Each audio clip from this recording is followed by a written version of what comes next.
today I'll be talking about materials. You can, I've got the local shop Lawrence Matthews who will deliver to your house locally or also by mail order, and you will find a list of all the materials on the website and also my Facebook page, but I just thought I'd do a video to explain the basic materials, and then I shall go on to doing some watercolor techniques in the next video. I hope you enjoy this little bit, and I hope we'll get you painting soon, because everyone's an artist. So I'm now going to explain the basic materials you need for watercolor painting. You require a board. This I think is sort of 50 by 70 centimeters. It's just hardboard cut to size. It can be any wood or plastic, or you can buy it in an art supply shop, a lightweight one. Then the next thing you need, of course, is paper, and there are various things available. For instance, this is watercolor paper, 200 pounds, comes in a pad.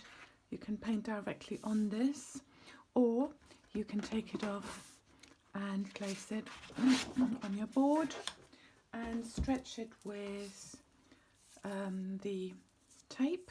Just find the beginning of this. If you stick it down like this, you can get a nice neat edge.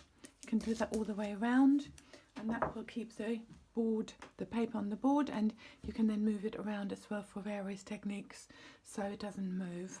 Obviously you would tape it all the way around, or alternatively, if you've got very thick paper, for instance this is very thick paper, it's a 600 pound paper, watercolor, very absorbent with a slight texture.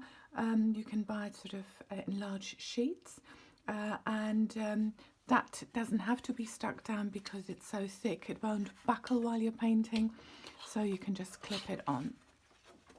Other papers that you could get are pads like this. This is an A3 pad by Dale Rowney, and this is suitable for both watercolor and also pastel painting. Here's another example of a watercolor pad that's 300 pounds in weight, no, 300 grams, sorry, and that again is quite a thick absorbent paper.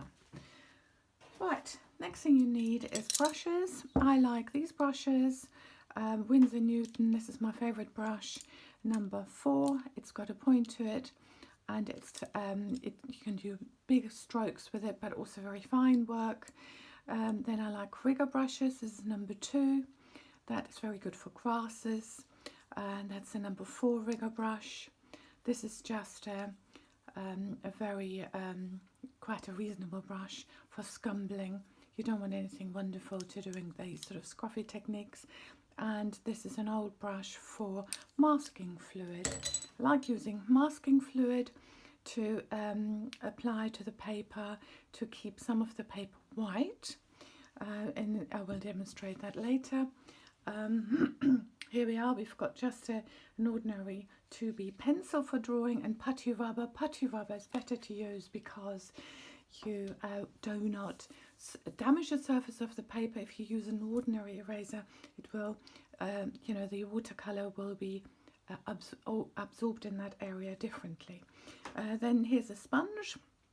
This is very good for absorbing some water that you don't want, or using certain techniques like lifting. So this is the palette that you can use. It's got little wells where you can put your paint in, and then you have some extra space in the middle to mix your colours or to make a wash up. So the basic colours that I would be using are liquid colours. I prefer those, and I use French ultramarine, alizarin crimson, cadmium yellow. Also I like new gamboge. I like Scarlet Lake. I like this cerulean blue, and particularly like roseberry, burnt sienna, burnt umber, Payne's grey, and purple lake.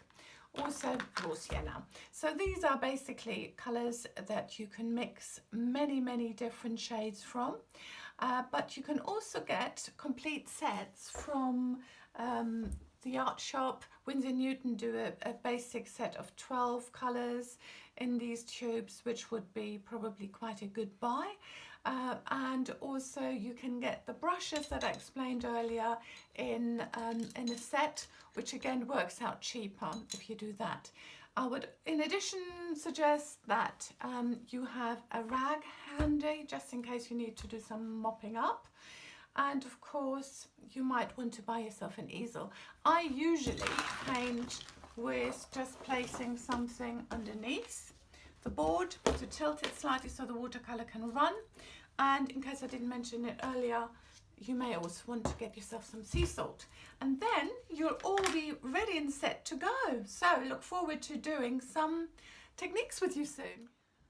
Right, so hopefully that made some sense. All these are the materials I would recommend for watercolor painting, and the list of these materials will be on my website and also on the Facebook page.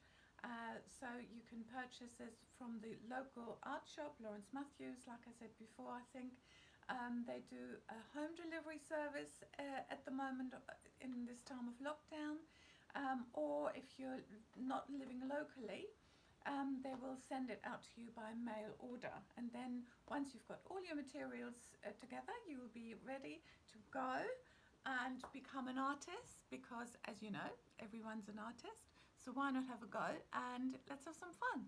Okay, thank you, bye.